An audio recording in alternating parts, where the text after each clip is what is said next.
Herzlich willkommen zu Alltag Deutsch Podcast. Hallo zusammen. Kennt ihr das vielleicht? Ihr lernt wochenlang Deutsch, paukt jeden Tag Vokabeln und habt trotzdem das Gefühl, dass absolut nichts hängen bleibt. Ja, das berühmte Auf der Stelle treten. Genau das. Dass man einfach nicht vorankommt. Heute erklären wir euch, warum genau diese frustrierende Phase eigentlich die wichtigste Zeit eures persönlichen Wachstums ist. Ein herzliches Willkommen auch von mir an euch alle. Wir freuen uns wirklich sehr, dass ihr wieder eingeschaltet habt. Heute ist Tag 123 unserer gemeinsamen Reise. Wow, schon Tag 123. Richtig. Und unser heutiges Kernthema lautet persönliches Wachstum. Wir schauen uns heute aber nicht nur die Psychologie dahinter an, sondern wir besprechen heute 15 extrem wichtige Wörter. Wörter, die ihr im Alltag wirklich ständig braucht, um über dieses Thema zu sprechen. Das ist super wichtig. Und, bevor wir da jetzt tief eintauchen, also in die Wörter, habe ich noch einen kurzen Lerntipp für euch. Schießt los! Nutzt heute mal aktiv die sogenannte Shadowing-Technik. Das heißt, hört nicht einfach nur passiv zu, während ihr vielleicht gerade abwascht. Ja, es passiert ja oft. Genau.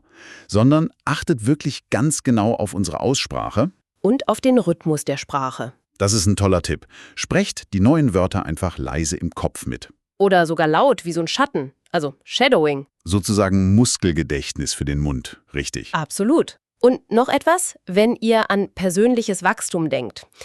Stellt euch einfach mal vor, ihr pflanzt einen Baum. Okay, ein Baum. Ja, am Anfang sieht man die Wurzeln nicht. Man gießt und gießt, aber oberirdisch passiert scheinbar nichts. Obwohl die Wurzeln im Dunkeln wachsen. Exakt. Und genau so ist das beim Lernen auch. Ein sehr schönes Bild. Und Leute, bleibt unbedingt bis zum Ende dieser Folge, denn dort hört ihr unsere Mini-Story, in der alle 15 Wörter vorkommen. Genau, da seht ihr die Wörter dann direkt in Aktion. Also, lass uns starten. Super, fangen wir mit den Substantiven an. Die Basis unseres Baumes sozusagen. Das allererste Wort, das wir oft brauchen, ist die Herausforderung.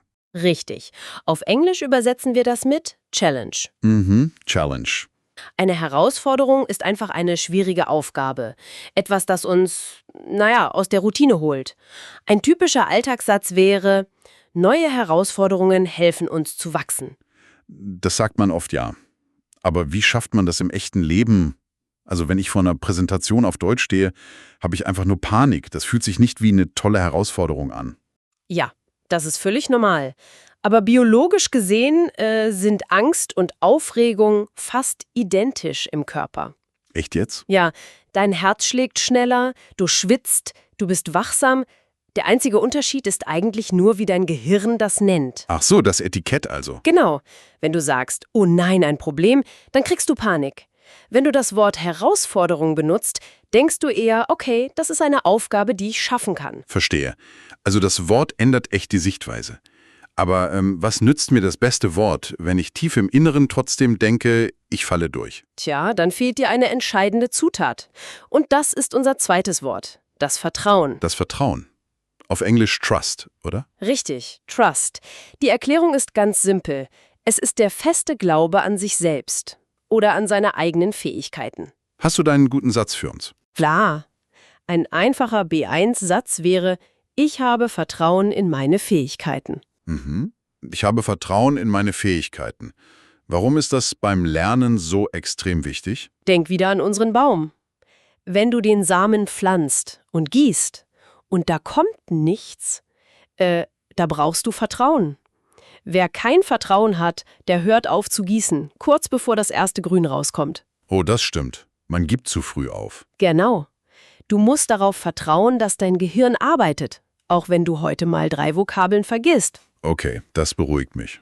Aber, also nur auf dem Sofa sitzen und vertrauen, das reicht ja auch nicht, oder? Nee, absolut nicht. Es muss ja noch etwas anderes geben. Und das ist unser drittes Wort. Die Voraussetzung. Auf Englisch Requirement. Sehr gut. Eine Voraussetzung ist eine notwendige Bedingung, die erfüllt sein muss, damit etwas klappt. Hast du ein Beispiel aus dem Alltag? Ein sehr ehrliches Beispiel, ja. Disziplin ist eine Voraussetzung für Erfolg. Oha, Disziplin. Aber warte mal, muss da nicht eigentlich Motivation stehen? Wenn ich motiviert bin, dann flutscht das doch von alleine. Ja, das denken viele. Das ist aber ein großer Irrtum, weißt du? Motivation ist wie ein kleiner Funke. Mhm. Ein Funke ist super, um ein Feuer anzumachen, aber die Voraussetzung, damit das Feuer die ganze Nacht brennt, ist das Holz, das du nachlegst. Ah, und das Holz ist die Disziplin. Exakt. An Tagen, wo du müde bist und keine Lust hast, da ist Motivation schon lange weg. Da hält dich nur die Disziplin am Schreibtisch. Okay, das ergibt total Sinn. Motivation startet es, Disziplin hält es am Leben. Genauso ist es. Aber was passiert, wenn ich diszipliniert bin? Ich lerne jeden Tag und trotzdem, ich laufe immer wieder gegen eine Wand. Ich mache immer wieder dieselben blöden Fehler. Das ist frustrierend. Aber dann brauchst du dringend Wort Nummer 4, die Perspektive. Perspektive. Auf Englisch Perspective. Richtig. Das bedeutet Blickwinkel oder Sichtweise, also wie du auf ein Problem schaust. Okay. Und in einem Satz? Ein Mentor kann dir eine neue Perspektive geben. Aber warum kann ich das nicht selbst? Warum brauche ich da jemand anderen für die Perspektive? Stell dir vor, du stehst mitten in einem sehr dichten Wald. Du bist diszipliniert, du läufst, aber da sind überall nur Bäume. Mhm. Jemand von außen, ein Lehrer oder Mentor, ist wie jemand im Hubschrauber. Der guckt von oben und sagt, hey, du läufst ja im Kreis. Geh mal 10 Meter nach links. Ach, krass. Die Perspektive ändert also nicht den Wald, sondern nur meinen Blick darauf. Perfekt zusammengefasst. Und wenn ich dann diesen neuen Weg nehme, dann erreiche ich hoffentlich Wort Nummer 5, der Fortschritt. Genau, auf Englisch Progress. Das bedeutet einfach Verbesserung oder Weiterentwicklung. Ein schöner Satz dazu wäre, ich mache jeden Tag kleine Fortschritte. Ein sehr motivierender Satz. Aber hier muss ich kurz den Experten raushängen lassen. Oh, eine Warnung? Ja, eine kleine. Wir denken oft, Fortschritt ist so eine gerade Linie nach oben. Aber das ist Quatsch. Fortschritt sieht eher aus wie so ein chaotischer Aktienmarkt. Oh ja, das kenne ich. Gestern lief es super und heute kriege ich keinen geraden deutschen Satz raus. Richtig. Und diese Rückschläge gehören zum Fortschritt einfach dazu. Das Gehirn baut sich gerade um. Gut zu wissen. Fortschritt passiert also. Aber er passiert nicht im Schlaf. Wir müssen dafür etwas tun. Genau, wir müssen aktiv werden. Das ist der perfekte Übergang zu unseren Verben. Leute, passt gut auf. Wenn wir Deutschen über die Vergangenheit sprechen, dann benutzen wir im Alltag fast immer das Perfekt. Deshalb ist es ganz wichtig, dass ihr das Perfekt kennt. Wir geben euch das jetzt bei jedem Verb direkt mit. Unser 6. Wort ist das Verb fördern. Auf Englisch to promote oder to encourage. Das bedeutet, man unterstützt etwas aktiv. Oder man macht es besser. Die Perfektform lautet hat gefördert. Hat gefördert, okay. Ein Beispielsatz. Wir müssen unsere Stärken gezielt fördern. Genau. Wenn ihr also aktiv diesen Podcast hört, dann fördert ihr euer Gehirn. Jeder Satz, den ihr versteht, hat euren Lernprozess gefördert. Aber das ist ja auch echt anstrengend. Das stimmt. Und das bringt mich direkt zu Wort 7. Erfordern. Auf Englisch to require. Das bedeutet, dass man etwas unbedingt braucht oder dass etwas verlangt wird. Die Perfektform ist hat erfordert. Hat erfordert. Der Beispielsatz ist, Erfolg erfordert viel Geduld und Arbeit. Aber sag mal, fördern und erfordern, das klingt für Lerner doch fast gleich. Ja, das ist eine super Frage. Der Unterschied ist die Richtung der Energie. Wie meinst du das? Bei fördern gibst du aktiv Energie rein. Du hilfst jemandem. Du förderst ein Projekt. Aha. Bei erfordern nimmt die Sache Energie von dir. Ein Marathonlauf erfordert Ausdauer. Die Aufgabe zwingt dich dazu. Du sagst dann, dieses Projekt hat viel Zeit erfordert. Verstehe. Die Richtung der Energie ist der Schlüssel. Das ist ein toller Merksatz. Und um diese Energie nicht zu verschwenden, müssen wir über ein echtes Problem sprechen. Wort Nummer 8. Das gefährliche Wort. Vergleichen. Auf Englisch to compare. Richtig. Das heißt, Unterschiede zwischen zwei Dingen zu prüfen. Die Perfektform lautet, hat verglichen. Unser Beispielsatz für euch, vergleiche dich nur mit deinem gestrigen Ich. Aber, also da muss ich jetzt echt mal massiv widersprechen. Oha, warum? Naja, ich folge vielen Leuten auf Social Media. Die sprechen perfekt Deutsch oder machen tollen Sport. Wenn ich das sehe, denke ich, wow, das will ich auch. Ist Vergleichen nicht ein riesiger Motor für uns? Ja und nein.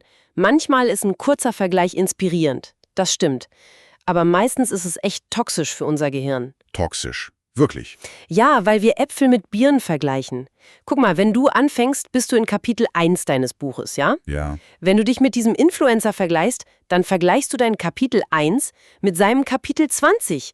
Du siehst gar nicht die 1000 Stunden Frustration, die dieser Mensch hatte. Ja, gut. Das Endergebnis sieht bei denen immer so mühelos aus. Eben.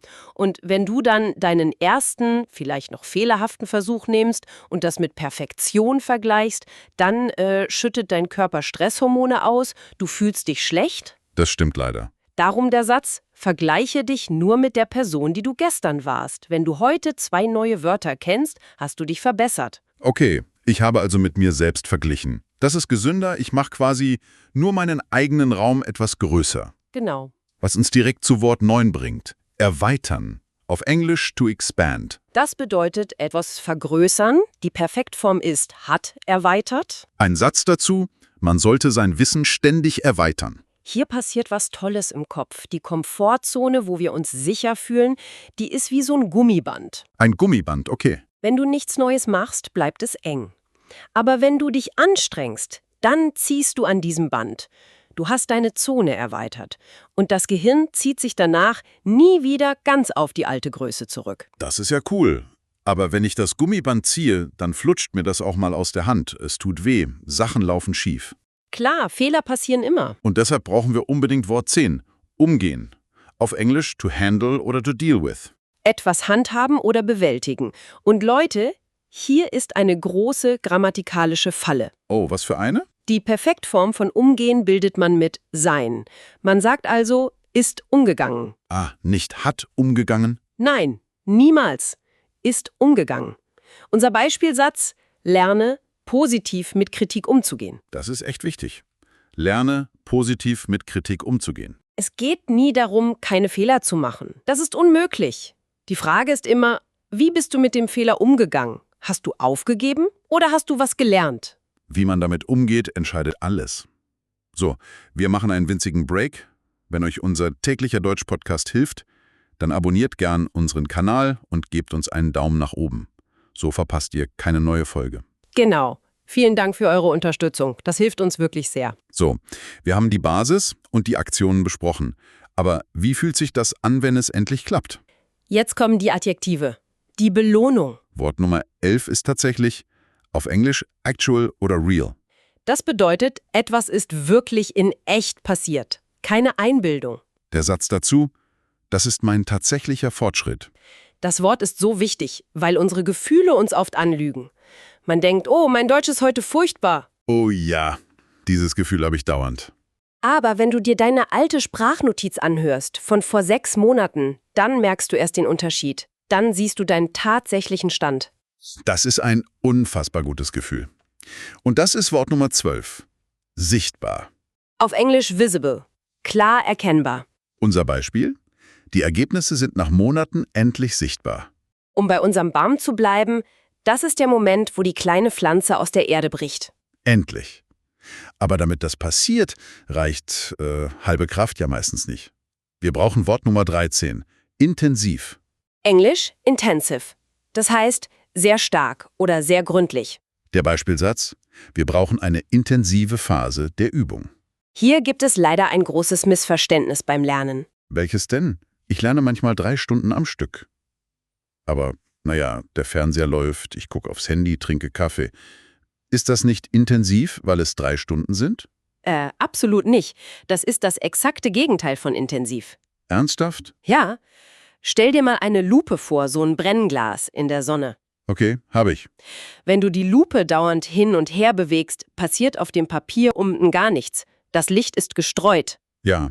Aber wenn du die Lupe ganz still hältst, fokussiert auf einen winzigen Punkt, dann brennt das Papier sofort. Intensiv bedeutet absolute Konzentration. 20 Minuten intensiv sind viel besser als 3 Stunden mit dem Handy. Wow. Das Bild mit der Lupe merke ich mir. Und das Ergebnis von diesem Fokus ist dann Wort 14. Eindeutig. Englisch clear. Das heißt völlig klar, absolut zweifellos. Der Satz dazu: Das ist eine eindeutige Verbesserung. Wenn etwas eindeutig ist, musst du nicht mehr raten. Jeder im Raum hört, dass dein Deutsch besser geworden ist. Das ist das Ziel. Aber wie komme ich denn nun von 0 auf eindeutig? Da fehlt uns nur noch ein letztes Wort. Und das ist für mich echt das Zauberwort. Nicht nur beim Deutschlernen. Wort 15. Konsequent.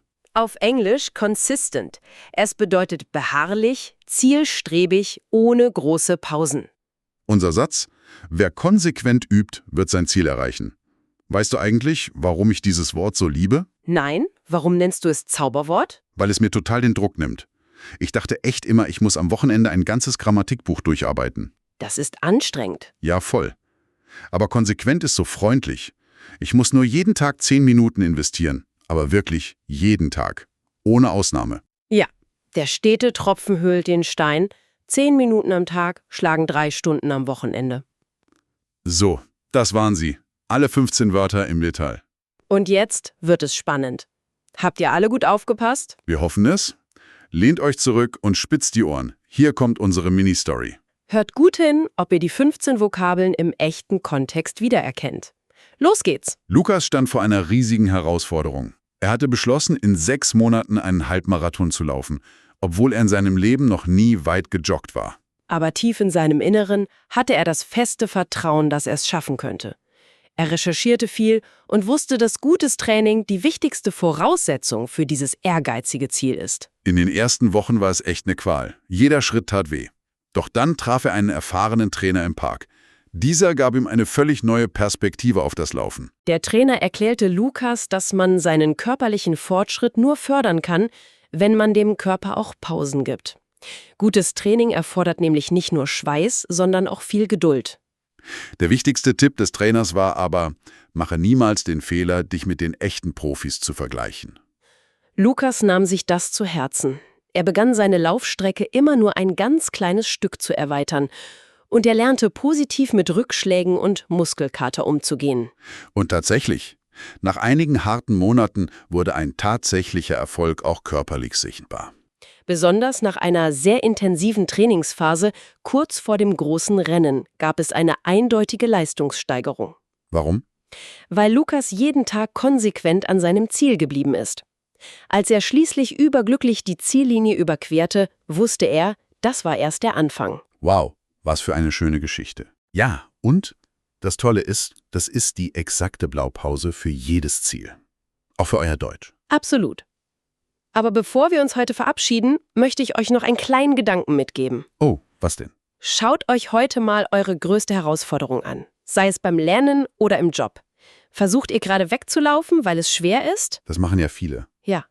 Aber seid doch mal bereit zu akzeptieren, dass dieser Gegenwind keine Strafe ist.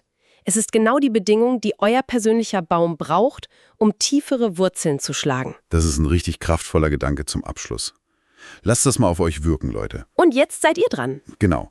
Schreibt eure eigenen Sätze mit den neuen Wörtern. Unten in die Kommentare.